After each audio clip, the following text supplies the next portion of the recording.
Welcome back, everyone, to Pontos Fathom Press. This is our Pontos Fathom podcast, episode number 34.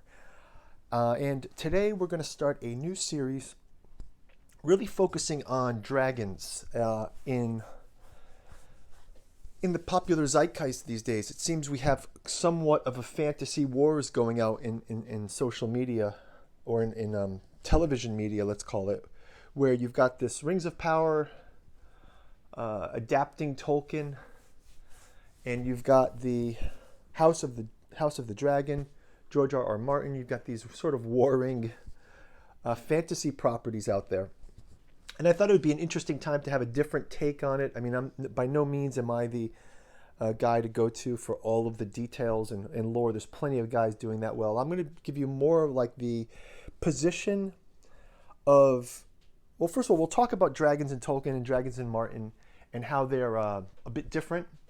I will also bring in the Melnibonéan dragon tales, just from a fantasy point of view.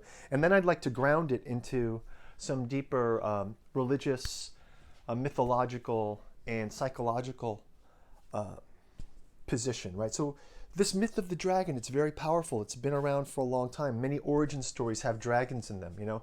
And one thing I'm particularly concerned with, and we'll address this a bit in this podcast, but in future podcasts as well, if you guys are interested. I want to think about that, not only the archetype of dragons, when you think of it in a Jungian sense, there's a sort of collective unconscious of dragons across all human cultures, and what those dragons sort of symbolize. But also, let's get creative with that, right? I really want to spark a creative thought about what should our relation to the dragon be without some of the baggage of history.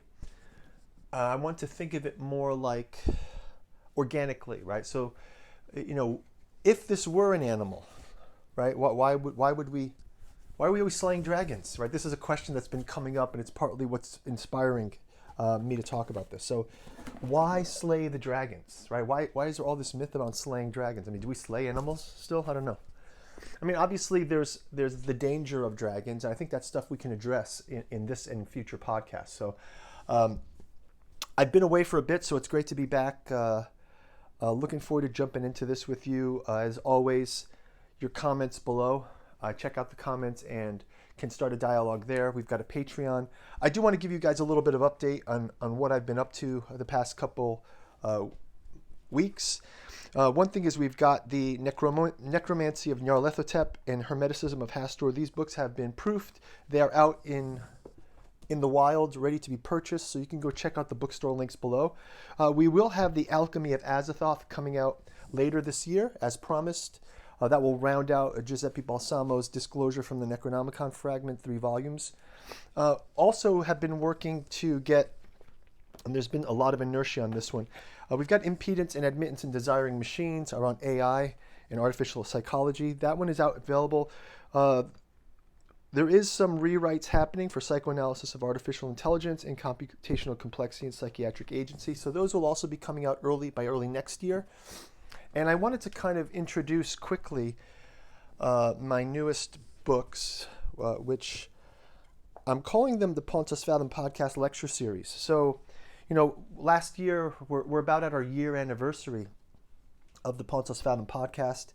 Obviously, we got to 33 lectures, so not quite weekly, maybe bi-weekly. We started out a little more aggressive, and then it's kind of slowed down a bit, but looking to pick things back up now that we've taken care of some of our press affairs. So this project's interesting, as we've taken some of those lectures from the past year and we've broken them into 3 volumes. First up, William Mitchell's Jungian Alchemy in Horror and Science Fiction, H.P. Lovecraft, Frank Herbert, and Philip K. Dick. So this will collect a number of podcasts where we talked about Lovecraft, John Dee, Jungian Alchemy as it applies to Dune, Philip K. Dick, and H.P. Lovecraft. Next up is Volume 2, Theosophical Psychoanalysis of Pulp, Fantasy, and Anime. This just kind of grouped together. We were focusing on Blavatsky's Theosophy and looking at the psychology of anime, And also some of those theosophical themes that show up in places like Solomon Kane, Conan, um, uh, Jerry Cornelius, and then looking at the theosophical links in anime properties like Evangelion and Bleach. So those are collected there. And then finally, third volume, Esoteric Anthroposophy in Occulted History.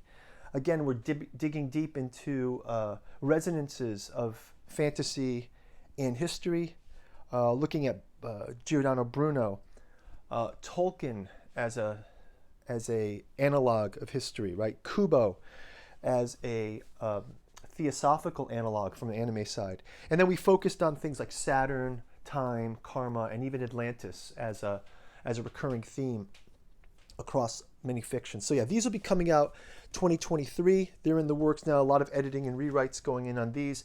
We're basically taking the podcast and like clean them up, put in some references. So hopefully you guys are interested in those. So let's get back to dragons. I thought maybe we'd start out with in this first part is we'll talk about the fantasy side of dragons first. We can talk about sort of some differences between how we find dragons, let's say in the wild, meaning in the fantasy texts as we have them. You know, here on the Pontus Fathom podcast, we like to use the fantasy and fiction genres as a way to ground our conversation in the sense of it is fantasy, it is fiction, but at the same time, there are components of that sort of overlap with some deeper thinking, right? So whether that deeper thinking is simply world building, or that deeper thinking is Jungian archetypes, or the deeper thinking is even things like theosophical or anthroposophical trends that authors reluctantly, or even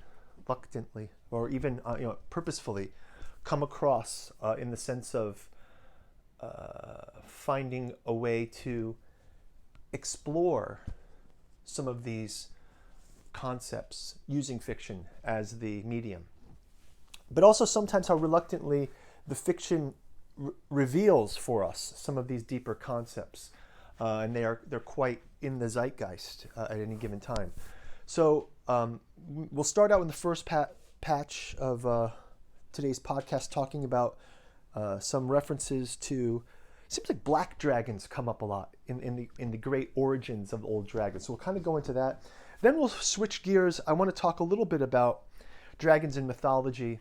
A quick touch on to the dragons and the dragon myths. A lot of dragon slaying that's going on, and I want to sort of cast a critical eye on dragon slaying. I just quite am finding myself intuitively drawn away from the dragon slaying mythologies, and I'm just thinking of that this is some kind of a good indication of, maybe it's kind of a personal growth kind of indication. But I want to share that with you, just something I'm working on, and I think that's tied to meta instinct. And then finally, we can take a deeper dive into some psychological and theosophical views, anthroposophical views of the dragon, and some of the, let's call it the higher entities interacting with dragons, and that can help us round out the conversation. And I think that'll be a good three-part section. So let's start out with jumping into Tolkien. First, I think I kind of want to ground it in. I think Moorcock doesn't flesh out the dragons as much. I want to say one theme that's across all of these works.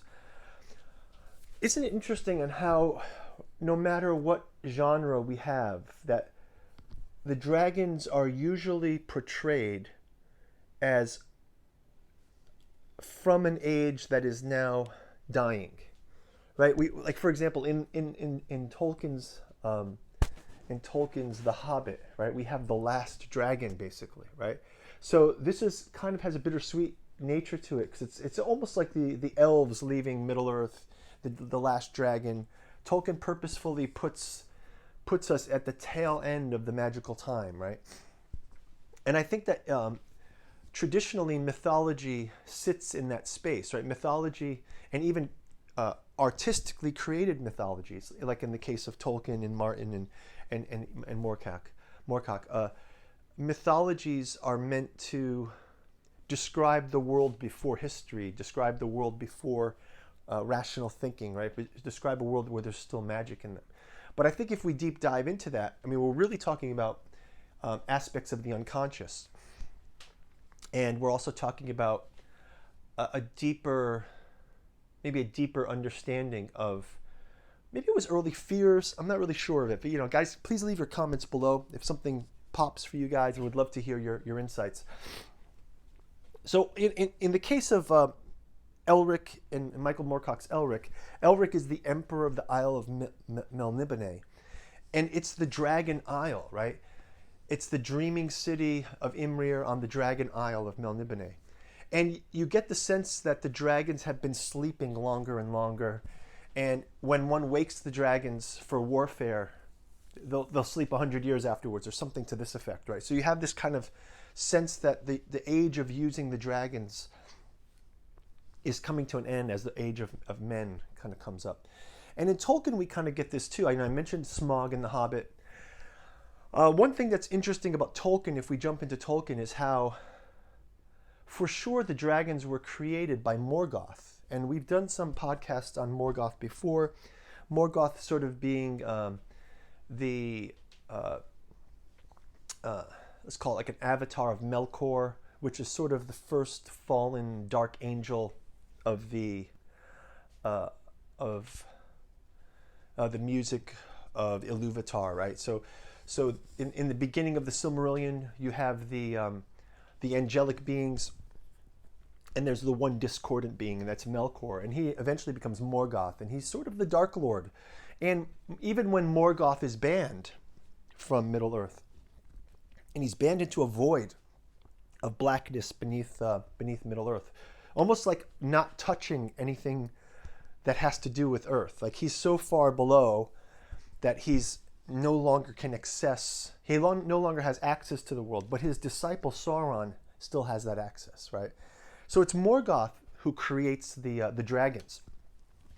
And the greatest of the dragons that he creates, I believe it's the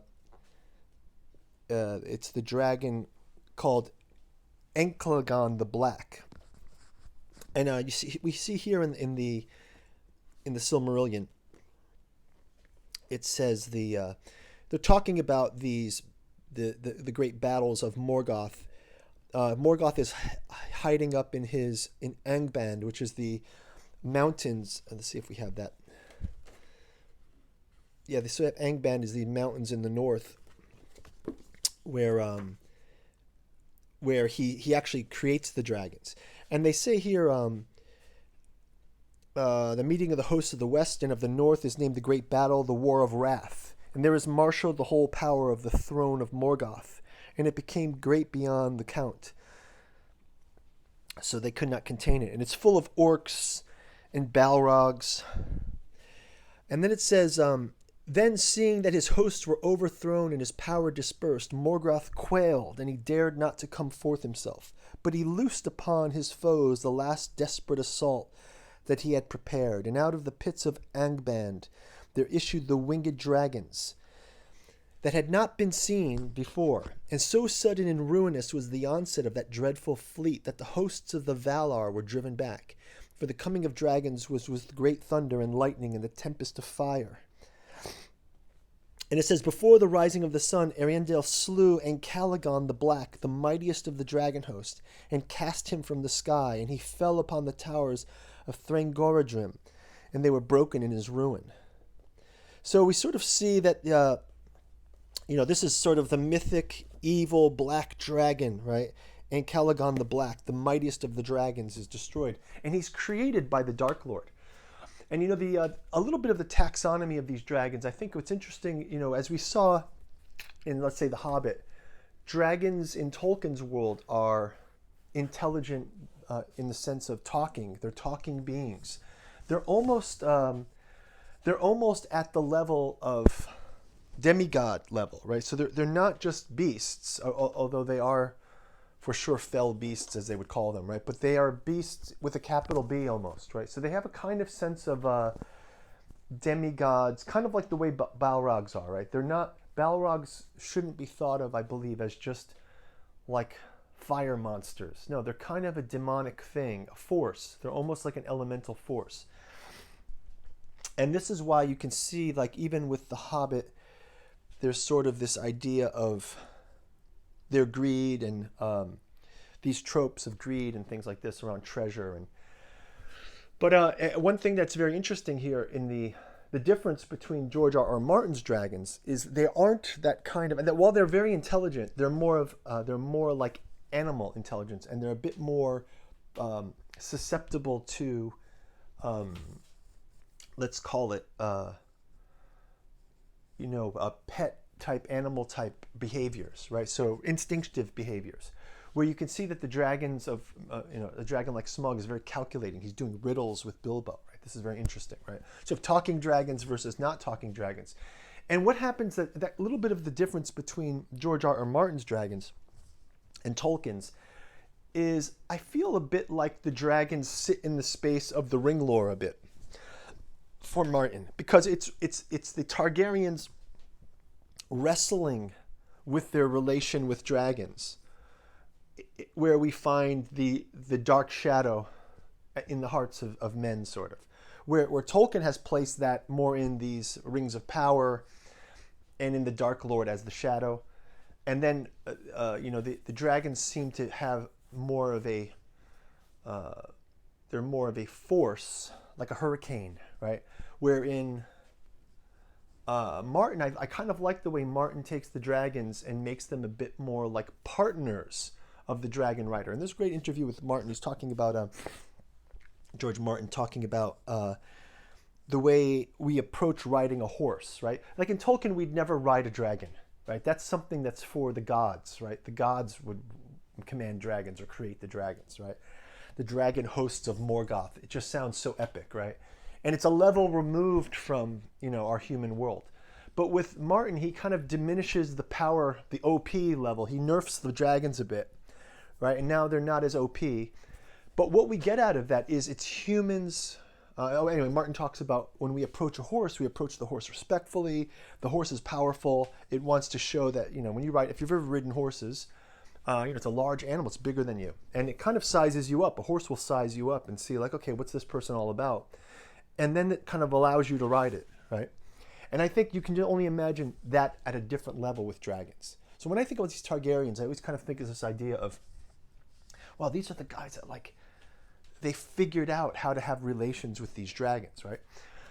And you kind of see that in Martin. You see it in Elric as well. If you look into Elric, I believe there's this one section. It says they're talking about the dragon masters, right?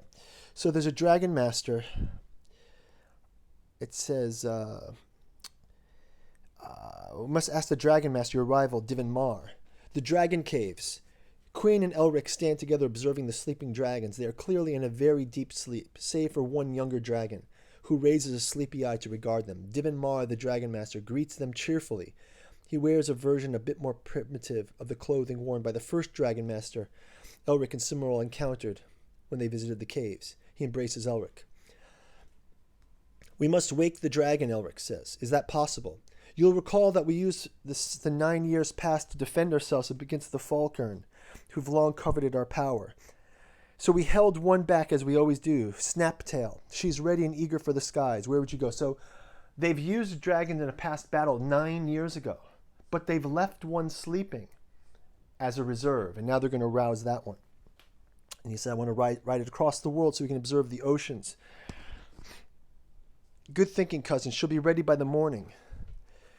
So basically, this kind of idea of the dragons are a dwindling resource is echoed back again in George R. R. Martin. So you have basically, we start out with, just like there's the War of Wrath, perhaps there's the Doom of Valyria, right? Where there used to be so many different dragons, and somehow the Targaryens were able to escape that And now they're sort of the last. So in an age where there were many royal houses that would ride dragons, after that doom of Valyria, there was only the Targaryens. And you have Aegon with Balerion the Black. On the other side of Westeros, the Iron Islands were in chaos.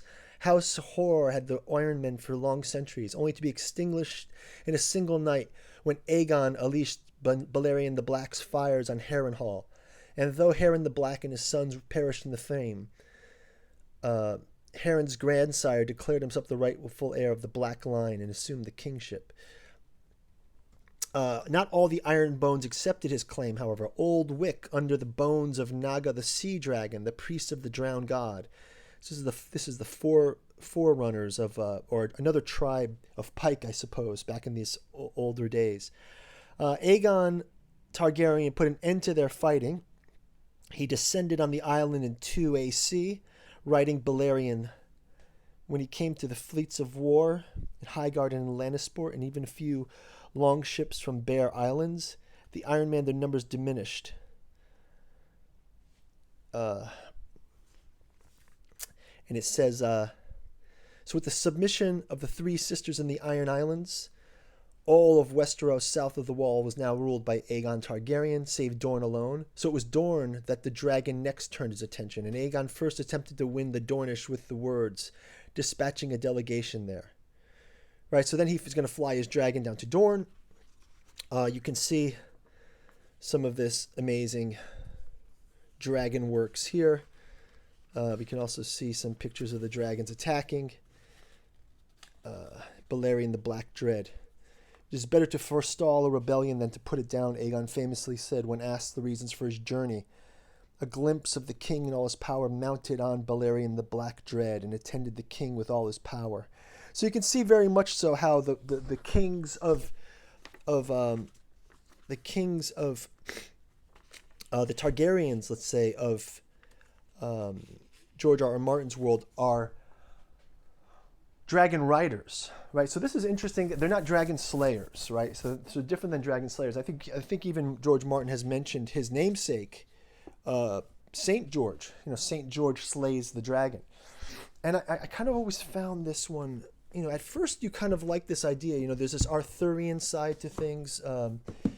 There's the idea of the Pendragons, right? I just want to check out here. Just talking about Smaug again. So Smaug is sort of seen as the enemy because he's taken the, Thorin Oakenshield is pitted against Smaug in a way from a dwarven right to own the treasure and right to own the mountain. The dragon has taken over the dwarvish lands. And it's basically through Gandalf's help and Bilbo's help that they trick the dragon, basically. And ultimately, with the folk of Bree, they sort of free the dragon, slay that dragon.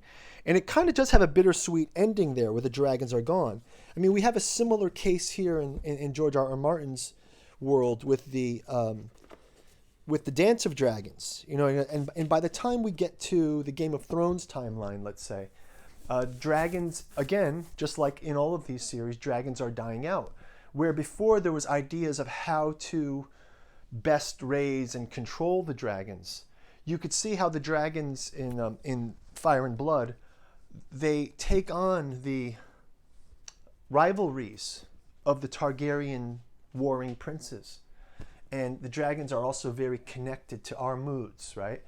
Where by the end, by the Game of Thrones time, they barely even know how to keep the eggs. I mean, you can see in the time of Fire and Blood, in the Dance of Dragons, they were placing the dragon eggs in the Targaryen cradle with the newly born infants to sort of bond them together. So Martin gets very deep into, he kind of stretches out that time, but he nerfs the dragons, but he also makes them somewhat accessible to humans. Like humans can ride the dragons, humans can understand the dragons, right? And I think that this is an interesting parallel on a modern take on the idea of harnessing harnessing the natural force and not fearing the natural force. So as George Martin has called out, his namesake is Saint George. And if we go to sort of Rudolf Steiner, when he talks about in his the Archangel Michael, Michael's also seen sort of slaying a dragon, right? We see Michael slaying Satan, sometimes seen as a dragon. And you see here with Saint George, the idea is, it has that Arthurian component to it. The idea that there's the dragon is Satan, basically. And it's very cut and dry. There's no nuance to it. A dragon is Satan. It should be thought of as an animal, and Saint George comes and the people have been terrorized by the dragon, and George comes along and it slays it. But I believe that, and Steiner calls this out in his Archangel Michael book, where he talks about, well, one of Michael's jobs may not be to slay the dragon, but to redeem it. I think it's very interesting. I don't have the photo here, but maybe I'll do this in the next podcast. But there's a fountain in Paris, the Saint Michel fountain, and it has Michael. It's Michael slaying Satan, let's call it. And it's very interesting, the iconography of it, because actually he's not stepping on a dragon, he's stepping on a writhing man. And on the sides so at the main sculpture, there's Michael stepping on Satan with his spear. But to the side are two dragons. And I thought, well, now this is very interesting. I wonder the origins of this sculpture. So maybe I'll do a podcast where we focus on this, sort of the redemptive nature, not of Michael as dragon slayer, but as Michael slaying Satan to free the dragon from the connection, right? So this is sort of maybe the work that Martin's doing has the echo of this, right? The idea of Martin's dragons are he's nerfed them, he's made them more like fell beasts, and he's given them the domain of human influence. And the risks are still there. They're still destructive. They still have capacity for great evil, but they also have a capacity for good.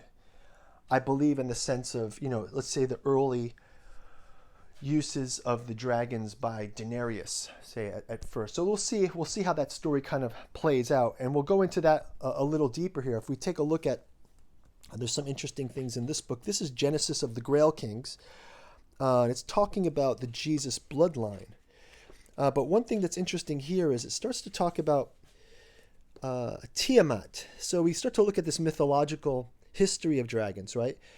And say that the dealings of the heritage of Lilith as the wicked sorceress, or sort of like the pejorative state that Mary Magdalene was placed in by the church, was erroneous, because she was, potentially the wife of Jesus, right? But it says that she's the descent of Lilith, and in descent from Tiamat, the dragon queen of the Apsu, that makes her the heiress to the primeval Tiamat. So Tiamat being the dragon of the Anunnaki, right? So the term dragon derives from the Greek drakon, meaning serpent. And while the Sumer, the world Usumgal, dragon, and Misusumgal, serpent, were metaphors of praise for a king or a god, right? So you see, this takes us all the way to the Pendragons, right? We see the name Pendragon, the head dragon or the high dragon of the Arthurian legends, right? So you start to see the Welsh flag here with its red dragon, and Camelot. You start to see this resonance there of another kind of maybe a messianic look of a dragon. And we will do an episode deeply on reinterpreting some of this. But if we go forward into this idea of the dragon lore, it says here,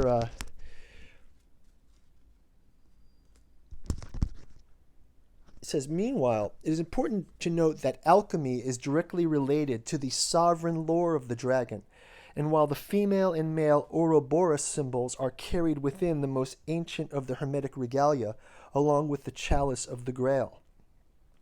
So yeah, another thing we have here is this concept of the Ouroboros, which is, the snake that's eating his own tail, which can either be a circle, but it can also be sort of an infinite sort of symbol, right? And we see sort of here the dragon circle, right? If we take a look,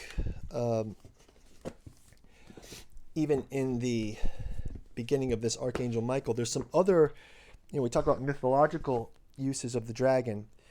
We have that Persian view of the dragon, and we see an Indian view from the Rig Veda. It says, "Now let me sing the heroic deeds of Indra, the first of the thunderbolt wielder performer. He killed the dragon and pierced an opening for the waters. He spilt open the bellies of mountains. He killed the dragon who lay upon the dragon." So again, we're stuck in this kind of imagery of killing a dragon. And for me, I'm suspect a bit about it. I'm a little bit suspect about it. I feel that this is rooted in some older, I want to say fear magic. I want to say it's sort of a fear thing, right? He killed the firstborn of the dragon. Saint Michael kills the dragon. And I think Steiner taps into this idea of redeeming the dragon, right? So if we kind of go and look at that difference between the dragon as beast and the dragon as something to be harnessed, I think that we're onto something here. It says the same distinction is implied. The task of mankind in the second half of the 20th century is to dissect the figure of Mephistopheles and to discover the two separate evils within it and their special way of working. Even the modern mythological symbolism of the apocalypse, evil is at first concentrated in the figure of a single dragon. However, when the dragon is cast down into the abyss, it arises in the form of two separate beasts, the dual face of evil, from Revelation. The Western mind grounded in materialism. Oh, this is from The Mark of the Beast by Trevor Ravenscroft, right? From the continuing story of the Spear of Destiny. It talks about the Midgard serpent from the German Teutonic. About the Midgard serpent is, again, like a world dragon who in Ragnarok will come. And then also the Fenris wolf. So this splitting of the Satan into two evils kind of ends up in the Steiner view of that splitting of Luciferic power, the seven-headed, ten-horned beast of Lucifer from Revelation, and then the two-horned beast, which is the Ahrimanic in Revelation. And it says the Lucifer danger threatens us inwardly from the sea of emotions. That is the beast who comes out of the ocean. And the Ahrimanic danger threatens us from the environment of earthly life, the beast that arises from the land. So this dragon coming from the sky, this Leviathan, it seems like there's a lot of these themes that we've come across. And I kind of want to take maybe a psychological look at them a bit and just see how did Jung wrestle with these. Jung is quite studied. Jung has his... Jung's quite tightly wound, right? Jung wrestled with his Christianity all through his life. Privately, he really wrestled with his Christianity. And a lot of his alchemical books are really a telling of his struggles with how to place his struggle with Christianity and also how to redeem Christianity, because it's a useful tool, and he believes much like someone like a Jordan Peterson might believe in how there's a redemptive nature in looking at these things. But he's talking here about the myth of Cadmus. So Jung is talking about the myth of Cadmus. It says, he goes to the myth of Cadmus, a kinsman of the Pelagasian Hermes. The hero set out to find his lost sister Europa, who Zeus had carried away, turning himself into a bull. And it says that they found that in a grove sacred to Ares was guarded by a dragon, the son of Ares. So here we have the dragon as the son of Ares. And Cadmus, the dragon, killed his companions, and Cadmus, enraged, slew it and sowed the dragon's teeth. And immediately armed men sprang up, who fell to fighting amongst themselves until only 5 remained. Right? So this kind of idea of... He also talks about how the dragon sister is called Harmonia. and that makes the dragon sort of in the conjunctionis positorium. The dragon is disharmony, right? Which kind of flies with Morgoth's view of it. We see that Morgoth is the discordant to the harmony of the Einar. So the Einar. So Morgoth's creation would also be similarly discordant. And they talk here about there's the dragon's teeth and things rising up from the dragon's teeth after the dragon is slain, right? And it continues on. They were also talking about the Ouroboros. We're talking about this interpretation of Venus, sulfur. So this is sort of like alchemical alignments. Saturn introduced himself as the governor of the prison, and all alchemists with knowledge of astrology would have been familiar with the secret nature of Saturn. Thirdly, after the disappearance of the voice of the alchemist falling asleep, they saw in the same grove a fountain, and near it in the personified sulfur, and finally in the vision ends with the chemical embrace of the bath. Here Venus is undoubtedly the amor sapentiae, who puts a check on the sulfur's roving charms, and the latter may well derive from the fact that his seat in the Ouroboros is as the tail of the dragon, right? So the dragon, whose nature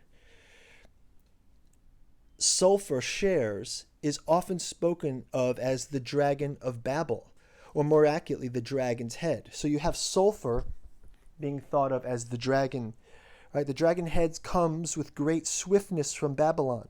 However, the winged dragon that stands for Quicksilver becomes a poison-breathing monster only after its union with the wingless dragon. This is the worm, right? The serpent, right? Hence we get a parallel of the dragon's head with Christ, corresponding to the Gnostic view that the Son of the highest divinity took on the form of the serpent in paradise in order to teach our first parents the faculty of discrimination, so that they should see that the work of the demiurge was imperfect. Well, now that is very fascinating. I think I just found something that I'm going to footnote this. This is something for a follow-up. The dragon's head contains the precious stone, which means the consciousness contains the symbolic image of the self. And the lapis unites the opposites of the self to assimilate the conscious contents and the unconscious contents. This interpretation fully accords with the traditional significance of the dragon's head as a favorable omen. So I think this is something very interesting that we're learning here. So Jung's Mysterium Conjunctionis, talking about, we can see that in the Garden of Eden story, just like Adam is kind of a Christ figure, right? The dragon and the snake itself is has a Christ. When it's not Jesus, it's Christ, right? So it means it has taken on a higher level of figure out the secret of the dragon, right? The secret of the Merlins. Next on is Edward Edinger's Mysterium Lectures, a journey through Carl Jung's Mysterium Conjunctionis. And again, we have this image of the alchemical vessel in which a homunculus is inside fanning the fire with a dragon, right? It comes from the alchemical treatise Splendor Solis, which shows a great alchemical retort inside of which is a little homunculus with a dragon. In one hand, is he the imp? Oh no, that's a Lannister, right? It's a Targaryen. It's kind of a Targaryen image, right? There's an alchemical precedence here. I mean, in a way, it's probably Morgoth as well, right? Morgoth creates the dragon, right? The Targaryens raise the dragons. But I think by giving humans the agency, let's call it, by giving humanity the agency to learn to guard their passions with the might of the dragon, I think Martin is definitely giving a modern take on a little bit of a modern revisionism on some of the dragon lore, which I think is very cool. I think it's cool. I think it's very cool when people work into their world building some creative meta instinct, right? So maybe it's not enough to just say the dragon gets slain, done, end of story. Now it's more like the dragons have a propensity for good, and there's still a fear of corruption there. And I think this is real powerful. You know, we also see the Game of Thrones world is seeing the diminishing of dragons. But we see humans directly engaged with those dragons, right? So on the one hand, this homunculus has a pair of bellows with which he fans the flames of the fiery dragon. On the other hand, he has a water bottle in which he extinguishes the flame. You can see how this vessel is kind of the self, right? The self having the ability to raise up, and again, they have to call it out of the Manichaean image. I think I will do a separate podcast on the Manichaean dragon, because I think that this is something that's was a heresy for a reason, right? I don't think that people were ready for this in the early days, but I think it's something that's been well discussed. I think it's discussed in Jung. I think it's been discussed in Steiner and in the Theosophical works. This role of the Manichaeanism and the idea that the personal responsibility, basically. Makes it a little more complex than a Manichaean image, but at the same time, the work, the inflammation of desire, right? There's another alchemical theme, the sweat box, which makes the same point. In this picture, the king is sitting in a great sweat box while the fire is being stoked beneath him. He's being exposed to an intense heat, which sweats the aqua permens out of him. In the other versions, he has the inflammation of desire. Now, isn't this interesting that the dragons in the George Martin world need to be placed in those fire braziers, right? They need to be heated to activate, right? So it takes a great heat, and that heat is the pressure, right? The sublimatio to happen. And again, Edinger comments on Jung commenting on Cadmus. We see a picture here of Cadmus splitting the serpent. But he says here, Cadmus struggled with his serpent or dragon.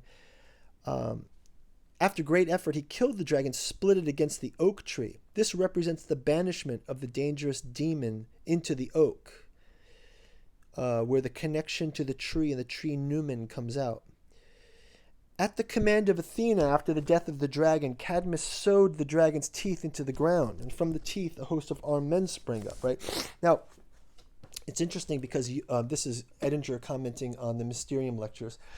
I think we'll wrap this up with a look at Jung's black books, and he has some visions of this dragon himself. So Jung had created some pictures here, one of which is, the text says, the legend reads, the dragon wants to eat the sun, and the youth beseeches him not to. So you see this large dragon here, and he's going to eat the sun.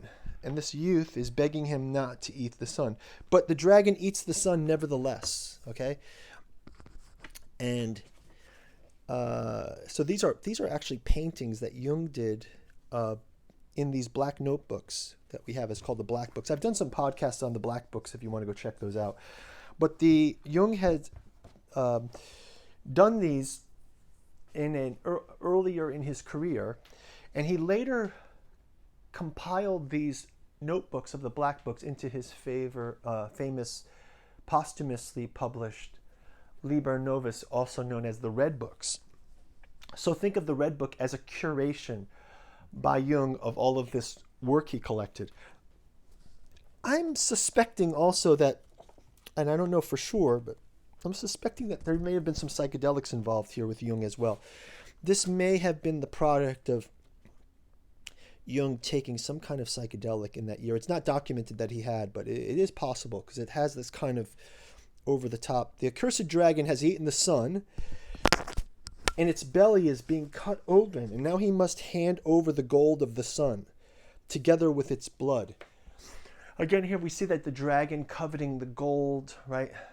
The gold of the sun, Smog with his gold under the mountain. You know, it's sort of like this transfer, this alchemical nature of these things seem to emerge. You can study all of this if you read Jung's Psychology and Alchemy, Jung's Alchemical Studies, or even in Jung's Mysterium Conjunctionis. I wouldn't treat these as psychology books. I would treat them as philology books about mythology. I would treat them very much like alchemical mythology books that you can learn from Jung's research how he approaches the mythology problem. But I would always hold in mind that Jung kind of has some Christian hang-ups, and not to get too deep into following Jung's path, because Jung already took his path. We all have our own paths. And I think that some of the ideas I'd like to get out of this podcast is for us to explore how we can be creative with the dragon myth ourselves. And I think I'll try to do that in the next coming podcasts. I believe, for example, just the idea of why, asking ourselves, meditating on the question, do we have to kill the dragon? Right? Is it necessary to kill something? Steiner's answer is, it's not our job to redeem Satan. And my question simply is the dragon really Satan? So back, you have, this is the turning back of the dragon. He releases the blood and the sunlight, and you can see these sunlight globes are released from him. This blood comes down and it soaks into the ground, right? And then finally, with the last part of this, the legend reads, this is from 1920 that Jung did this painting. It says, this is the caster of holy water. And he's watering, you see the temple above. He's passing down, almost like an Aquarius image, passing down this water. And from the body of the dragon, see the slain dragon, this is the Cadmus myth. Again, you can see that these flowers are springing up, right? So it's here we're seeing the dragon. The dragon's death is the land. I'm just wondering if there's another way to approach this story. I'd like to rewrite the story. Maybe there's a challenge out there. We can all rewrite. Let's all take a shot at rewriting this, and we can submit it into the next podcast. And finally, you sort of see this image, which is great, where it's sort of like the alchemical transformation has happened, and all is well on the earth, and the skies are lit with the triumph, and you sort of see this fourfold armor triumphant. You have Christ here. You've got a bull. You've got the symbol. I'll have to research into that. I'm not so familiar with this image. But yeah, so I think that's a good place to start, to stop. I think that the current zeitgeist will be very interesting. People are engaged with these ideas of dragons with the new pop culture. And I think you'll see a lot of content out there in the socials and in television where the dragon myth will be discussed. And I want everyone to sort of ask themselves, hey, how does this make me feel? I'll tell you personally, I'm a little bit suspect on the programming of dragon slaying. I don't know that that's... Listen, I'm not saying dragon slaying. Listen, if you were St. George and there were dragons eating children, something has to be done, right? Obviously, that's the case. But I think on a different level, I think if it's just harnessing of desires, I wonder if there's an alchemical solution to this, and that this story is just a way forward for us to think about it. And you notice in the Jung imagery, the transformational nature of the death. We can't ignore that, right? If there's some kind of transformational component, again, the Dance of the Dragons doesn't end well. And even the Daenerys story doesn't end well. So they're all cautionary tales. The Smog does not end well for Thorin, at least, right?